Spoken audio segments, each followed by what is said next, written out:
Hello everyone. Today is May the 20th and I'm just doing a spring video, and I'm calling it Where Spring Arrives Late because here in Gander, Newfoundland, it always does. I have some pots here that are planted up with some things that can take a little bit of cold and some things that are not growing all that well. But they'll get better. And right here at the front of my gazebo, I have a whole lot of one of my favorite spring flowering plants, and that's this pulmonaria, which is called blue ensign. And it's just so pretty. It has solid blue leaves, which is different than most pulmonaria. And it has mostly just the blue flowers with just a very little hint of a purpley color, but really no pink. And in front of that are some geranium and some lamium that I have to work really hard to keep in check. And my climbing John Cabot rose here is just starting to leaf out, so that'll give you some idea of how late. And here's a hanging basket that I just planted up. Not much happening in that one yet. And one more thing I'll show you here in this garden. Well, there's lots of forget-me-nots. Here's a patch of them. They'll be in bloom soon. Oh, and there's a pollinator of some kind of a bee enjoying that pulmonaria. That's one of the reasons I like having them here, is because pollinators love them. But I am going to show you this pink.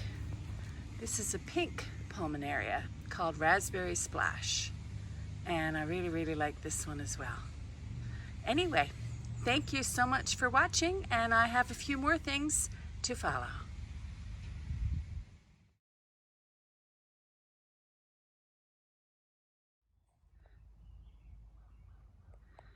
This is a corydalus called purple bird. It's a corm that grows in the very early spring, and it's a spring ephemeral, which means it will completely disappear once the flowers go. It won't last too long after that, but by then this Jack Frost brunnera, which is here on the right, will be starting to bloom because the flower buds are starting to form on that one. And behind it is a peony in a very bent up old peony ring that is still being used.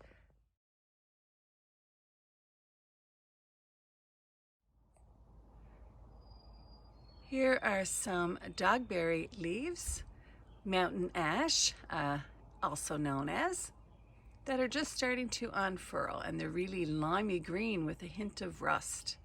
So pretty. Love this tree.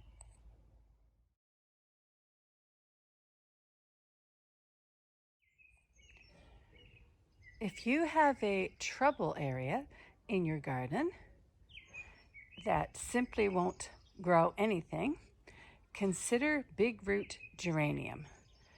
That's what most of this is here, with a little bit of yellow loosestrife as well. You can see the roots here of this tree. In fact, there's a couple of them here, large evergreens that we've had since before. They were here since before we lived in this house, before we built it. And we saved that large boulder as well. And not much will grow here. So if you have a spot like that, consider this geranium.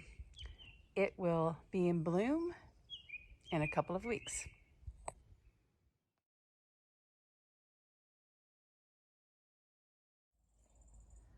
This is a dense patch of wild geranium that will start blooming in a few weeks with really light, very pretty pink flowers.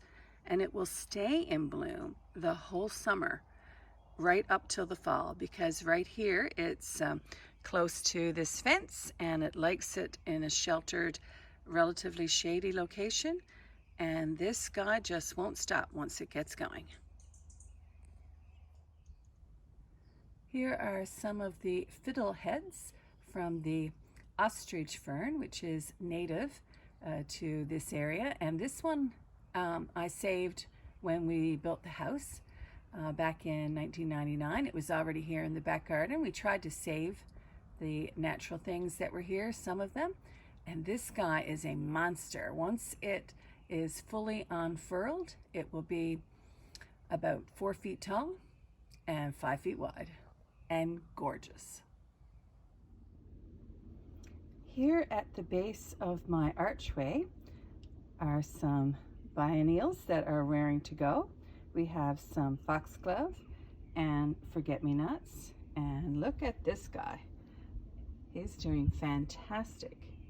And there's some allium bulbs, not in bloom yet, and we have a King of Hearts bleeding heart here that is just starting, and that's right at the base of my archway, which has the climbing hydrangea, which is absolutely amazing to see these bright, fresh green, shiny leaves coming out of such gnarly bark.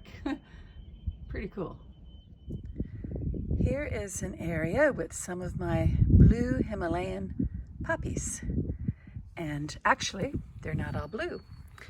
This one in the back bloomed last year and it was white, and it looks like this year there are going to be 2 bloom stalks, but I shouldn't count my chickens before they hatch. And this one didn't bloom last year, but it's much bigger this year, so fingers crossed.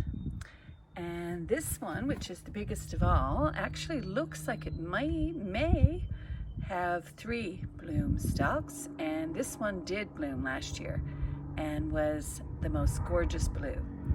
So I hope so. And here among the foxgloves, there are some more Himalayan blue poppies. These are some my daughter bought for me last year at a nursery, and these are called Fertile Blue. And there's one right there. They're much smaller, and I do not anticipate that they will have blooms this year. Maybe next year. It usually takes 3 years, but I'm real happy to have them. The other one, by the way, is called Mechanopsis baileyii. That's the other blue Himalayan poppy. Not sure if it has a common name.